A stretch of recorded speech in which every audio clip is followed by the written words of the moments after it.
ജയറാം ചേട്ടാ, എന്താ ചേച്ചി? കൊച്ചിയിൽ എന്റെ മോൾക്ക് എക്സാം ഉണ്ട്, വാ നമുക്ക് പോയിട്ട് വരാം. അയ്യോ ചേച്ചി, എന്റെ വണ്ടി CC ആയി ചേച്ചി. ലോൺ അടച്ച് 6-7 മാസമായി. ഇപ്പൊ നമ്മള് ചെന്നൈക്ക് പോയാ ഞാൻ CC വേണമെങ്കിൽ ചെയ്തോണ്ട് അധികം പോകും. വാടക തരാം. ചേച്ചി വാടകയുടെ കാര്യത്തിലല്ല ചേച്ചി, വണ്ടി CC ചെയ്തോണ്ട് പോകും ചേച്ചി. നമ്മുടെ സൊസൈറ്റിയുള്ള രാമനില്ലേ, ആ പുള്ളിയുടെ മകൻ കുമാർ ഉണ്ടല്ലോ, ആ പുള്ളിക്കൊരു കാർ ഉണ്ടല്ലോ. ഇപ്പോഴാണ് അങ്ങോട്ട് പോയത്. പോയി ചോദിച്ചു നോക്ക്. ശരി, ഞാൻ അവരോട് ശരി ചോദിക്കാം. ചേച്ചി.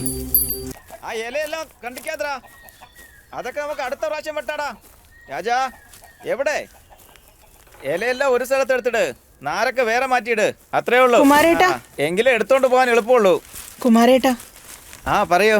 എന്റെ മോൾക്ക് കൊച്ചിയിൽ പരീക്ഷയുണ്ട്, ഉടനെ പുറപ്പെടണം, ഒന്ന് വായോ. അയ്യോ, പാക്ക് പറിക്കാൻ ഇപ്പൊ ആള് വന്നതേ ഉള്ളൂ. ഇതൊക്കെ ഞാൻ വിട്ടിട്ട് ഞാൻ കാല് എങ്ങനെ പിടിച്ച് വരാനാ? ചോദിക്കാം.